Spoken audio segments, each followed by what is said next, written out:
Bonjour à toutes et à tous. Dans la lumière du phare aujourd'hui, une surfeuse de Lacanau qui glisse sur les victoires. Justine Dupont, bonjour. Bonjour. Plein phare sur votre palmarès. Vous n'avez que 26 ans et vous collectionnez les podiums nationaux, européens, mondiaux. Sont les titres qui vous font surfer? Non, c'est le temps passé dans l'eau, je pense. C'est plutôt l'appel de l'océan et ouais, plus que les compétitions et les victoires. C'est vivre les choses. C'est de vivre les choses. Complètement. Il vous manque des titres mondiaux. Vous avez terminé à chaque fois sur les deuxièmes marches des podiums mondiaux. C'est une source de motivation pour continuer? Oui, comme ça reste un objectif pour les années futures. Après, voilà, on fait une compétition, on a envie de gagner. Je m'y approche du mieux que je peux, mais pour l'instant, je n'ai pas encore été championne du monde, c'est sûr. Quand on vous découvre sur une planche comme ça, vous dites ce que vous aimez, c'est la sensation de glisse. Mais quand vous êtes dans une compétition, c'est doublé par le plaisir de la compétition, d'être en confrontation avec les autres? Oui, ça devient plutôt un jeu dans la compétition où il y a de la stratégie, il y a plein de choses qui rentrent en jeu. Et c'est ça aussi qui est sympa, ça permet de nous dépasser, d'apprendre sur soi, sur la gestion du stress, sur plein d'autres choses, mais aussi d'avoir des objectifs du coup à plus court terme ou moyen terme sur des manœuvres qu'on a envie de passer après pendant les compétitions ou autre chose. Il y a l'aspect technique, l'aspect nature. Oui, est-ce que ça rend humble? Parce que quand on est face à la mer, comme ça, face aux vagues, forcément, on se sent petit. Oui, oui, c'est sûr. Après, dès qu'on s'attaque à des vagues de plus en plus grosses, c'est sûr qu'on se sent de plus en plus petite. Et on va le découvrir que vous vous attaquez à des vagues de plus en plus grosses. Mais d'abord, plein phare sur vos débuts. À 11 ans, à Lacanau, on va vous découvrir entouré de votre frère et de votre sœur. Oui. C'est comme ça que le surf a commencé pour vous? Ah oui, pour moi, le surf, c'était vraiment la liberté, le partage avec la famille et vraiment des bons moments passés dans l'océan. Pas d'heure, rester le plus longtemps possible, c'était le mieux possible. Et voilà, jongler avec plein de supports, avec les plans. Là, on voit les planches de surf, mais aussi il y avait le bodyboard ou juste dans l'eau, sans rien, à nager. Vraiment prendre du plaisir avant tout dans l'océan et jouer avec les éléments, même le cerf-volant avec le vent. D'accord, vous avez tenté aussi la planche à voile? Pas vraiment la planche à voile, mais la voile. Quand on était petit, on a fait aussi de l'optimiste et voilà, pour avoir quelques notions un peu de voile. Vous étiez à l'aise dans l'eau, tout simplement. Mais vous y passiez toutes vos vacances ou vous y viviez? Non, les vacances, les week-ends. Et ouais, j'avais fait aussi de la natation aussi en eau libre. J'aimais bien aussi dans les lacs. Et tout ce qui était en rapport avec l'eau, avec aussi une petite confrontation un peu extérieure. Le vent, l'océan, tout ce qui finalement bouge en continu, qui n'est pas fixe. Et donc voilà, on s'ennuie jamais. Il y a toujours un élément extérieur qui rend ça excitant.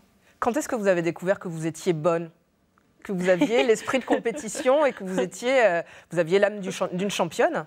On découvre plutôt qu'on aime ça. Et après, du coup, on passe plus de temps dans l'eau et petit à petit, ça devient, on progresse et on devient meilleur. Mais oui, voilà, c'est juste avoir envie de passer vraiment du temps dans l'eau. Et après, j'ai eu mon bac. À partir de mon bac, c'est là où je me suis rendu compte, même vers assez tard finalement, je me suis rendu compte que j'aimais vraiment ça, qu'il y avait une possibilité d'en vivre. Et là, du coup, j'étais ravie de pouvoir continuer là-dessus. C'est là que vous vous êtes professionnalisée? Voilà, exactement. C'était 2007 Non, 2007, j'ai été... C'était votre premier titre de championne du monde? Exactement.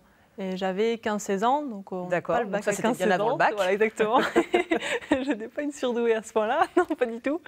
Et donc voilà, après mes 18 ans, je suis partie sur le circuit des compétitions en shortboard.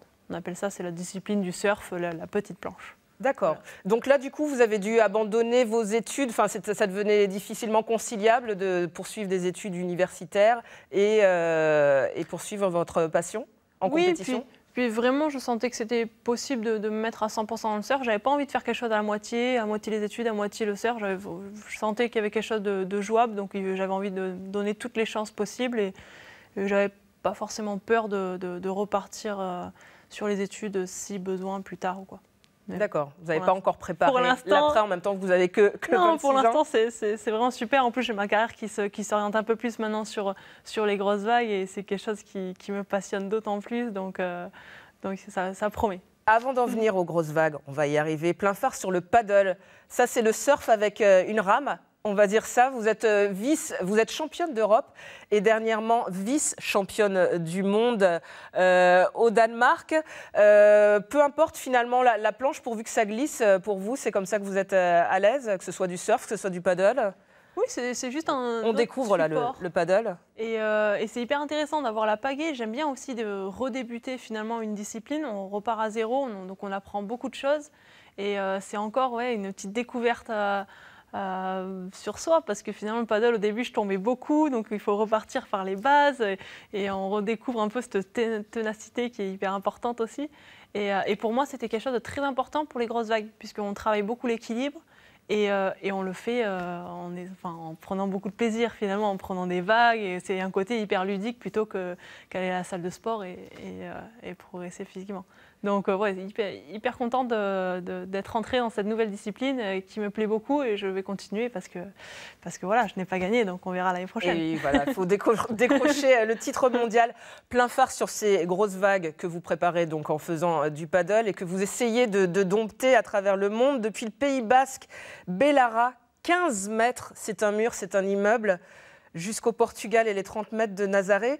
Pourquoi vous vous êtes lancé dans ces défis des grandes vagues? La compétition face à d'autres, ça ne vous suffisait pas? Oui, c'est pas forcément face à d'autres. Pour moi, c'est face à moi en premier. Et j'ai appris beaucoup à la compétition. Et les grosses vagues, c'est quelque chose qui m'a toujours attirée, que j'ai mis un peu de côté pour les compétitions, le risque de blessure et autres. Et maintenant, ça m'attire vraiment beaucoup trop pour l'ignorer. Et donc voilà, je me suis lancée dedans. C'est vraiment le côté dépassement de soi que j'aime beaucoup, cette relation avec la peur, cette relation aussi avec l'élément qu'on sent vraiment, qu'on respecte, qu'on s'y intéresse sur les tempêtes, les dépressions. Voilà, même cette session, c'était très gros, ça ressemblait à rien, mais c'était hyper intéressant et on évolue chaque jour. Et voilà, c'est ce sentiment de liberté, de partage aussi. Je le fais avec mon copain Fred David, donc ça c'est quelque chose qui fait un peu office de sauveteur pour vous, parce que c'est lui qui... Oui. Expliquez-nous un peu comment ça se passe sur cette grande vague, parce qu'il faut vous y monter sur cette vague. C'est ça qui est beau dans le surf de grosse vague. Finalement, il y a un côté solidarité et finalement un sport qui devient même collectif. Et donc du coup, moi, le faisant avec mon copain, on s'entraîne ensemble et donc lui, il va me tirer sur une vague avec un jet ski. Ouais. Et je vais tenir la corde derrière et il va pouvoir me permettre de me lancer à une vitesse suffisamment grande pour rattraper la vague et même la dépasser. Donc c'est ça qui est hyper intéressant d'avoir, parce que lui il conduit le jet ski, donc il choisit la vague et après quand il me lâche sur la vague, c'est à moi de surfer, je lâche la corde et là je me sens libre et j'ai toutes et vous dévalez voilà, toutes les trajectoires possibles et il est là surtout pour la sécurité, pour me récupérer après la vague. Et oui, donc, parce qu'après comme vous n'avez pas de solution sinon surtout qu'il y a une autre vague qui suit, donc voilà, il faut qu'il soit là suffisamment entraîné et prêt pour me récupérer et donc pour ça que c'est hyper important de s'entraîner ensemble et on a un lien hyper fort, donc on se connaît très bien. Et puis là-dessus, lui, je lui fais très confiance. Il a été sauveteur pendant plein d'années. Il a été champion du monde en body surf. C'est quand il n'y a pas de rien, aucun support, juste des palmes.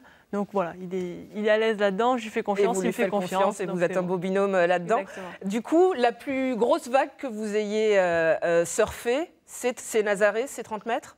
C'est Nazaré cet hiver, je pense, oui. 30 mètres, c'est non. Je suis partie sur une vague qui était énorme. Après, les tailles, tout ça, c'est sûr que mes premières grosses vagues, c'était Belara au large de Saint-Jean-de-Luz en France. Ouais. Et l'hiver dernier, avec Fred, on est parti à Nazaré pendant 2 mois. Et là, on s'est vraiment éclaté. On a pu surfer de plus en plus des grosses vagues. Et là, on part dans peu de temps pour cet hiver sur les grosses vagues à Nazaré. Dès qu'il y aura des houles, on y sera. Ça, c'est votre moteur. Et la peur, c'est votre limite, en fait. C'est ce qui vous permet de connaître vos limites. Oui, exactement. Parce que la peur, c'est un outil. C'est juste savoir quand il n'y en a pas assez, c'est là où il faut faire attention, de ne pas dépasser ses limites. Et quand il y en a trop, ça ne sert à rien d'être là non plus. Il n'y a pas assez de plaisir. Donc voilà, c'est vraiment une balance. Trouver entre les deux. Exactement. Plein phare sur votre préparation. On va découvrir que ça ne se passe pas uniquement sur l'eau. Mais ça se passe dans les muscles, hein. Faut travailler son équilibre pour justement se préparer à ces grosses vagues. Oui, c'est ça qui est hyper intéressant, c'est qu'il y a le travail des muscles, mais aussi de tout l'équilibre, du cardio, de l'apnée, plein de formes d'entraînement qui sont hyper intéressants et variés. Et j'aime beaucoup, moi aussi, après m'entraîner dans la nature. Dans la nature, oui. Exactement, ah oui, ça permet de s'évader aussi mentalement. Et puis voilà, l'entraînement physique aussi, ça nous permet de s'entraîner mentalement aussi. Donc, et vous faites du skate du coup? Du skate aussi pour travailler des manœuvres, pour renforcer aussi les jambes. C'est hyper intéressant aussi. Moi, je me protège énormément puisque c'est pas non plus mon sport, le skate. Mais c'est plus facile du coup quand on fait du surf de passer à du skate. Oui, c'est hyper lié, tous ces sports de glisse, c'est sûr, c'est un avantage quand on passe de l'un à l'autre. Après, je dis pas que je suis très très performante en skate ou en snowboard non plus. Plein phare sur vos ambitions. Le surf va rentrer au programme olympique en 2020 à Tokyo. Vous y serez, vous aussi? On verra, c'est déjà dans un petit peu de temps, mais ça c'est sûr que c'est hyper excitant pour le sport. Et puis oui, ça arrive vite aussi, on s'en rend compte. Et après, en plus, on aura Paris avec... en 2024, exactement. Peut-être à Lacanau. On ne sait pas, il y a les Girondins de Bordeaux qui ont repris la compétition de Lacanau. On pense que c'est pas aussi pour rien. Donc c'est hyper intéressant pour le sport et puis pour tout ce qui va se passer autour aussi, les piscines à vagues aussi. Donc je pense que ça fait va être grandir une bonne la chose. discipline. Exactement, ouais, ça va être une très bonne chose. Même si c'est sûr qu'il y aura des piscines à vagues qui vont se construire, ça va pouvoir aussi faire profiter les habitants des villes qui n'ont pas forcément accès à l'océan et qui vont pouvoir commencer à connaître ce sport. Une manière de populariser encore plus le surf. Plein phare sur votre objet. Forcément. La planche. Et encore. C'est bizarre que vous soyez venu avec une planche de surf. Et encore, je suis vraiment pas fétichiste sur un support, puisque finalement, même sans planche, on peut vraiment prendre du plaisir dans l'océan. Donc, mais elle ne vous quitte pas. Elle ne vous quitte pas, cette planche. C'est toujours bien avec une planche, ça permet de mieux glisser, ça c'est sûr. Merci Justine Dupont, une waterwoman dans la lumière du phare. Merci de nous avoir suivis et à bientôt.